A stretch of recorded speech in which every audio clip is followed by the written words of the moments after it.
All right, we're joined on the phone right now by Jon Sa Trinxsa on the line from Ibiza, correct?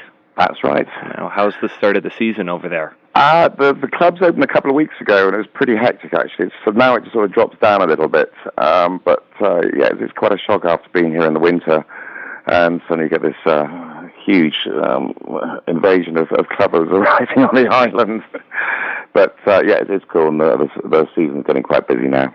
Is it one of those places that you still, as an EDM fan, have to visit at some point in your life?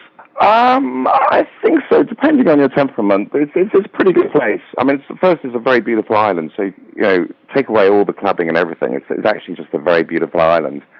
And what also makes it is the great variety of people that come through. We get a mixture of all kind of nationalities, all walks of life. And as a DJ, when you've got a mixed audience like that, it's really gratifying because I can play quite a variety of music to such a mixed audience. So it's great. Yeah. Now, you're not very well known across the pond here, and you have quite a storied background from the time you left the UK about 13 years ago to where you are now. Can you give the listeners maybe a 1-minute version of your history? Okay, I'll condense this as quickly as possible. But basically, I used to be a photographer, and I had all my cameras stolen. And then the same night, I had virtually everything stolen, actually, from my new flat. And they took everything but the records. And a friend of mine rang me up the following evening and asked me if I wanted to DJ in his new club/restaurant.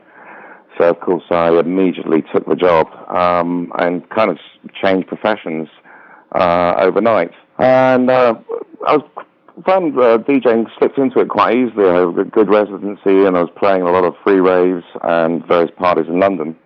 And then I decided to move to Ibiza with a couple of friends in a traveling bus.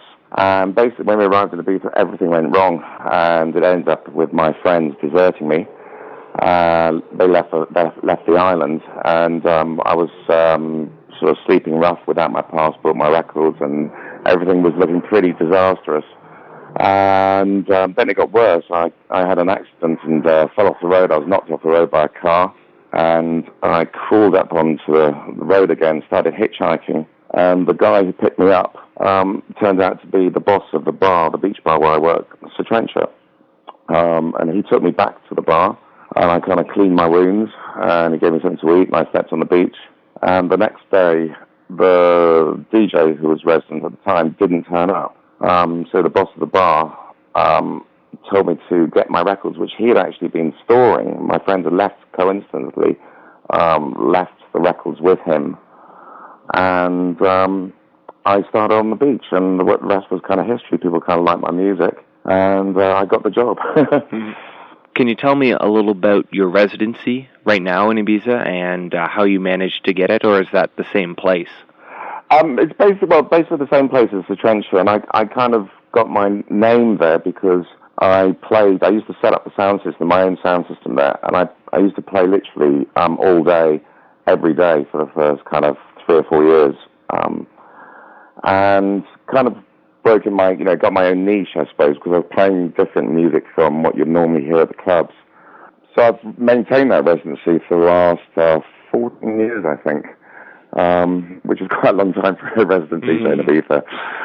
And the other places I also play in Space on Saturdays and Fridays, I think. And usually play at the other clubs around the island, Pasha, Amnesia, and various private parties, which are always fun. Now, you have a new mix album out today, June the 11th. That's right, yes. On Azuli Records in cooperation with Space. That's correct, yes. Yeah, now, what's all on the album? Is it, what you would hear if you go to see your event? Kind of represents my basic kind of set, which I play on the beach, which is kind of eclectic. I'm the kind of sort of DJ that I can't play the same. I can't play the same genre of music for more than half an hour. For example, to play 4 or 5 house records or techno records in a row, I kind of find a bit boring. So I always need to kind of spice up my set by changing the genre and really kind of trying to create a surprise within the mix when I'm playing, whether it be at Sa Trinxsa in the daytime or at Space in the evening. So I kind of describe my sound as eclectic, I suppose, for want of a better word.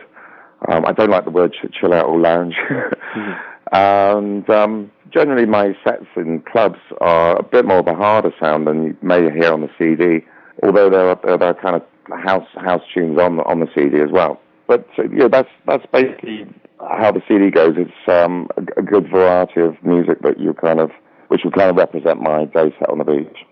Now, how did you pick the music that you can find on the album?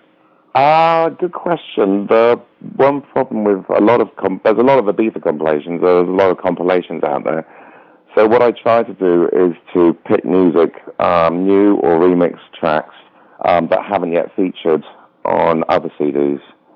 So in such a way, I'm trying to be a little bit different from a lot of the CDs that come out, which tend to copy other people. Now, you have some of your own productions on the album. What is it you use to... Fixing Golden Dreams is one of them, yes. What do you use to produce with? Yeah, basically, I work with a German producer here on the island, and he's basically the technician, and I put in the ideas, but we work very well together and very quickly. Yeah, as I said, I'm more the ideas man. I don't actually play an instrument as such. As a DJ, I'm a music lover, so... You know, my head is constantly full of different ideas, and my kind producer is patient enough to listen to me, so we can make music together. Now, is it essential as a DJ to also have the production aspect and vice versa in order to succeed? I don't know. I think for me, I like buying my music, and I like the music that I play. So I'm really coming from the point of view of a music lover. I think it certainly helps if you do produce your own music, and I'm hoping to certainly produce more. But basically, the essence of a good DJ is the music you play, whether it be your own production or not. Do you still play vinyl? I do still play vinyl, yeah. People stand around me at the deck sometimes and say, wow, look, what's he doing? I do also mix with CDs, but I haven't actually used many of these new computer mixing systems like Serato. I kind of like the idea of feeling a record and choosing the track and putting the needle on the record.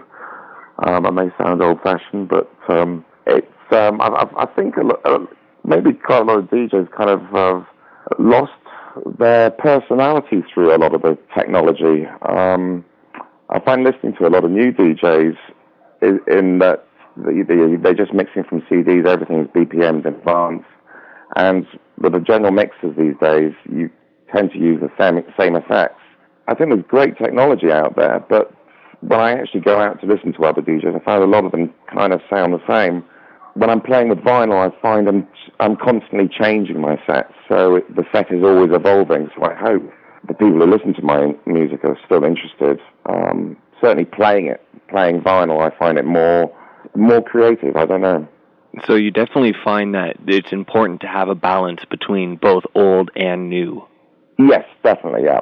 As in old music and new music, I think there's some great tracks that last forever, which are timeless tracks. I'm always looking and buying for new music. It's a bit of a pain because I've got all these records in my flat and I can't hardly anywhere to sit anymore. But aside from those things, I prefer playing vinyl. Now, where can you grab the new album? Is it available online? Yeah, you can get it from the Azuli site, and I believe it should be available on Amazon as well. And I guess just to finish up, if you weren't abandoned in Ibiza, yep. What would you be doing now? Do you think you'd be in a different kind of profession, or? I think I would have followed. I mean, music was always in my... I don't know if it was in my blood because my parents... I wasn't brought up with a musical background, but there was something inside of me saying, I always wanted to do parties, and I was always mixing tapes as a kid. So I think I think this is my destiny. I really don't know what I'll be doing otherwise.